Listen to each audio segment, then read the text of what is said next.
new beginning, a new beginning for me. As I mentioned, Andrew, my um, first communication, I had a lot of brain surgeries, and Hmm. basically had to like relearn everything, walk, talk, eat, Yeah. shower, everything, and I started doing this social media channel, interviewing organizations that assist people to like Hmm. like yours. Um, so tell us a little bit about your organization. Sure. I'm the resident director of School Year Abroad in Saragossa, Spain.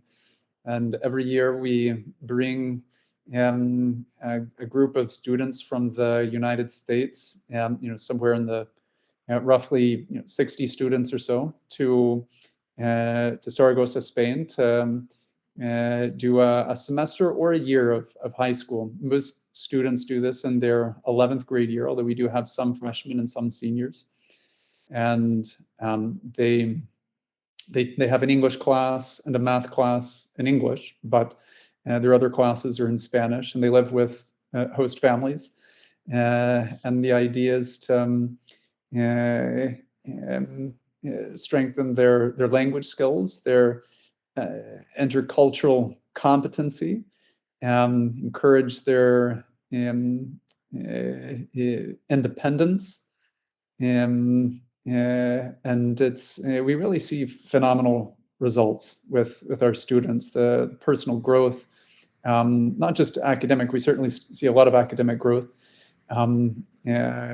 certainly in Spanish, but in every area. Really, where we yeah, accommodate all of Just students' one second. academic. I don't think Uh, it is recording. Give me just 1 second. oh yeah, tell me about it. Okay. All right. So let's go back. You were saying, Andrew. I'm sorry. I have to cut That's this okay. out. So I was saying that I am the resident director of School Year Abroad in Saragossa, Spain, and we bring a group of U.S. high school students, mostly juniors, although we have some sophomores and seniors, to Spain for a semester or a year of um, uh, yeah, their high school studies. They live with Spanish host families. Um, Four of their six classes are carried out in Spanish. So we certainly focus on cultivating their skills in Spanish, but also their general intercultural competency. We accommodate all their academic needs. So they have a science class, a history class. They're able to choose from a series of electives, and we really work like a U.S. independent high school with 11th graders, but who are living in a situation of linguistic and cultural immersion in Spain. Nice. So that's the program in a nutshell. Nice. Very nice. So Andrew, tell me, what does a parent has to do in order to enroll their kids in this program? Yeah, I would encourage any parent to take a look at our website, SYA.org, and there they can find all the information that they might need to decide if this program would be a good fit for their child.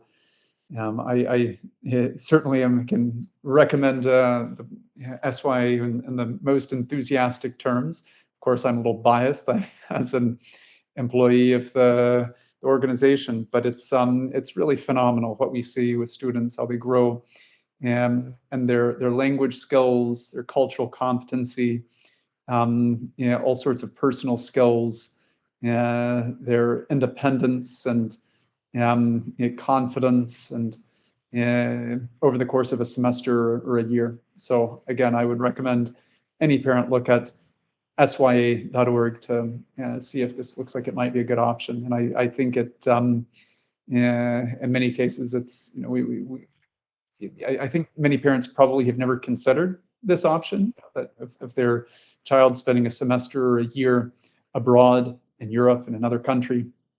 But I think that overwhelmingly kids come here and have a fantastic life-changing experience. Exactly.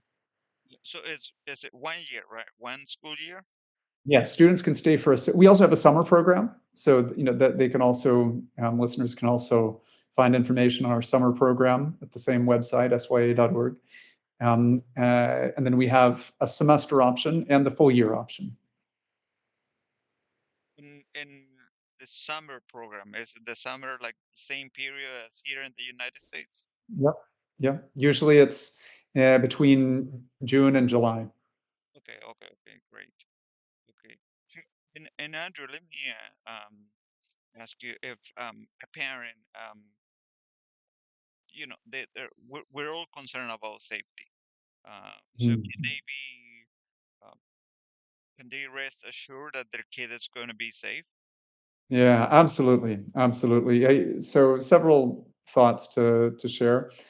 First of all, Saragossa is a very safe city. It's at least as safe and probably much safer than any comparable US city, comparable in size. So the city is about 700,000 people. So it's a mid-sized city. Not a massive metropolis, but a pretty big city. And it's a very, very safe city. Um, so there isn't really an issue with gun violence, really any kind of violence. It's just, you can walk around just about anywhere in the city at any time of day or night, and it's just a very safe city. Secondly, we have a very rich network of support for students. Students have an advisor. We also have a student life coordinator who's available to students. I'm available to students around the clock. All students have my phone number to contact me if there's any sort of issue. They live with host families who we expect to take care of them very much like their parents would in the United States. So they have a curfew. We have school rules that provide some an additional layer of safety. So students have a curfew, um, uh, and if they ever feel that they're in danger, they can reach out to their host family. They can reach out to me. But again, the city is very, very safe.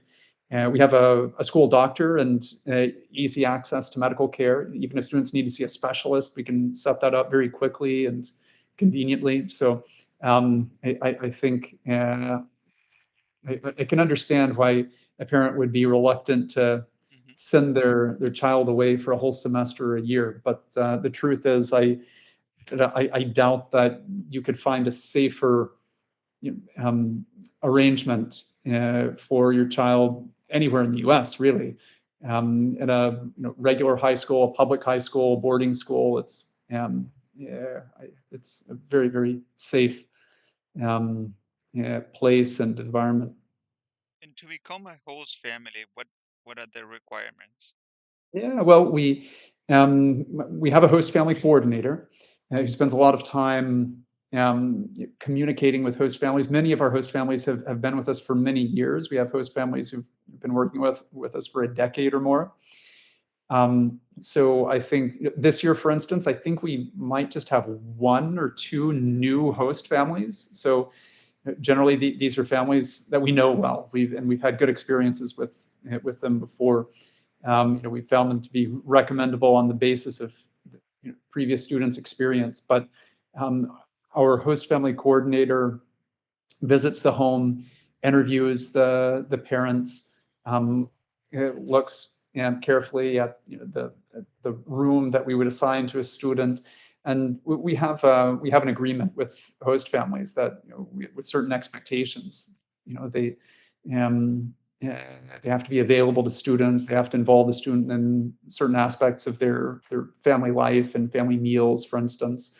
So that's another aspect of the program that um, we've um, curated very, very carefully. Great.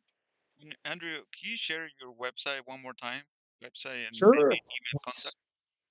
Yeah, SYA.org. So School Year Abroad.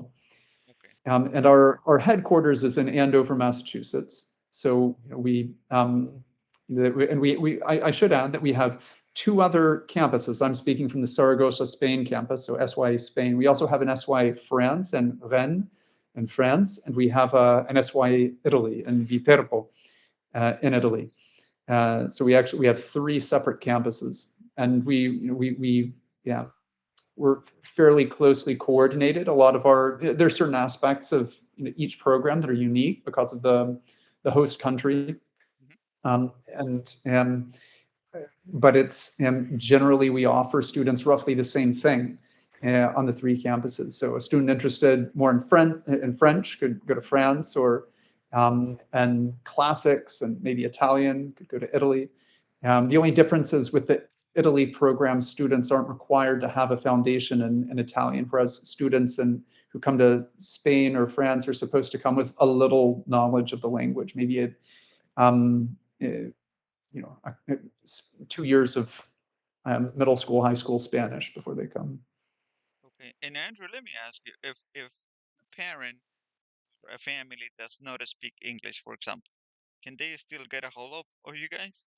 Absolutely. We all speak, todos hablamos español. Oh, mira, tú hablas español. Well, claro, claro. We can, all of in fact, the only person among all of the staff and my colleagues who doesn't speak Spanish is our math teacher. Everyone else is a Spanish speaker. So that's really not an issue at all. We actually have a number of students from Hispanic family backgrounds, Spanish speaking family backgrounds. So that's that language should certainly not be a barrier. If someone wants to send an email in Spanish, for instance, or make a phone call in Spanish, that could easily be handled. Okay, great. So they can send an email in Spanish and type in Spanish. Absolutely, absolutely. Great. And all that information is on the website you said? Yeah, yeah. You can see easily, clearly where to look, and you can find information about each campus, and information about our faculty, and yeah, yeah, really everything, and of course application instructions and contact information. Great. And Andrew, also, if students can go to Spain, France, and all these countries, they can also come to the U.S. The students from It's those countries. no, so that's yeah, no, that's I think an important point. It's not, it doesn't work like an exchange. So we don't send students from Spain or France and Italy to the United States. It's really a one-way street in that sense. We just have US high schoolers coming to these three countries, but we don't send students from Europe to the United States. And you said Spain, France, and Italy, correct? Yes, Spain, France, and Italy. Okay, great. And Andrew, is there any financial assistance, any cost for this program? Absolutely. Absolutely. We do. Every year we have a certain number of students who receive financial aid and financial support to attend the program. So that's, in that sense, I think we work like a lot of private high schools in the United States, that, some families might find the price tag prohibitive, but yeah, that should not be a barrier to certainly to their looking into the program and inquiring as to possibilities for some kind of scholarship. What would you say, Andrew, is the biggest challenge you have encountered with working with families from the U.S.? Wow, I think it's I guess. I think it's very difficult for parents to give their children space Mhm. to be independent, to grow, and also to yeah, to handle more difficult moments in their lives without their parents being very involved and very controlling at those times.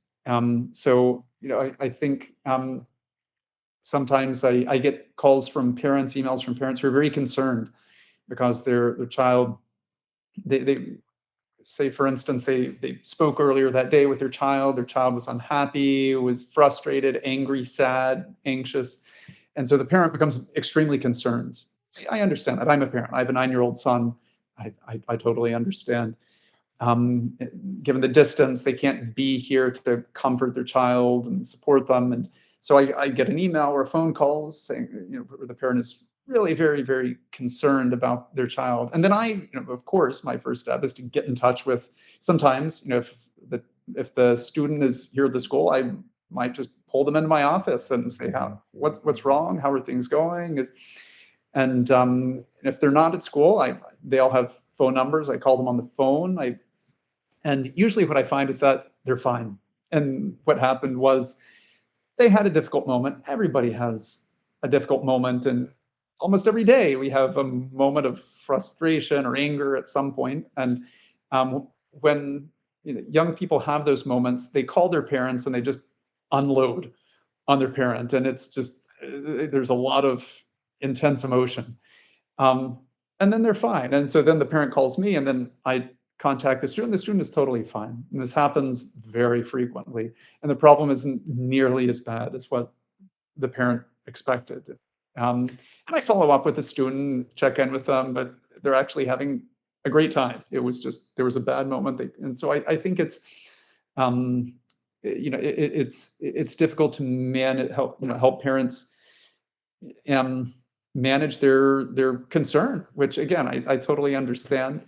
When my son goes on field trips with his school, I'm anxious myself, and but I think that's it's a part of the job I accept and I do with a lot of joy. But it's true that a lot of parents are have a lot of difficulty giving their children some distance to handle difficult emotions and experiences, and without being overly controlling, and yeah, trying to kind of manage the child's response to that. Okay.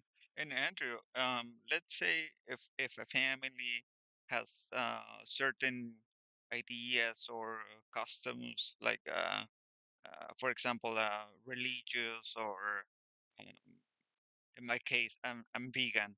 Bruno's not, but let's say if he was Mhm.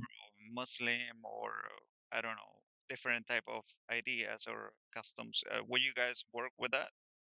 Absolutely, absolutely. We have to, yeah. Yeah, it wouldn't occur to us to, do anything other than accommodate that student. And certainly an important consideration would be the host family. We would first make sure that the student was with a host family that could accommodate their dietary needs or religious practices, and then here at school, we would also be eager to accommodate them in any way. With the and we communicate student dietary needs to the cafeteria where we have lunch. So that is, yeah, we entirely understand that that is part of our job to make sure those uh, needs are met. Great. And Andrew, ¿podrías invitar a las personas a que participen en este programa?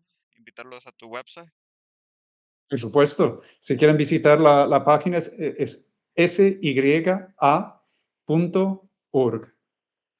Y allí pueden encontrar toda la información que pueden necesitar para enviar una solicitud, para hacer preguntas acerca de los programas que ofrecemos, y para enterarse de todo con respecto a lo que hacemos. Y pues sí, siempre estamos buscando estudiantes, em, que es la experiencia de SYA es una aventura, es una enorme oportunidad, creo, para cualquier joven de Estados Unidos, cualquier estudiante de ese nivel. O sea, que trabajamos principalmente con estudiantes de secundaria, onceavo grado, del 11th grade. Em, yo creo que es una posibilidad para cualquier estudiante. Así que a todos nuestros oyentes les invito a a mirar la página sya.org y contactar con la sede, que encontrarán información de contacto en la página. Em, y pues sí, siempre estamos invitando a alumnos a formar parte de nuestro programa. Okay. All right, Andrew. Perfect. Thank you very much for your time. I know it's we have a time difference, so thank you for being accommodated. Thank you. Thank you, Martin. It was a pleasure.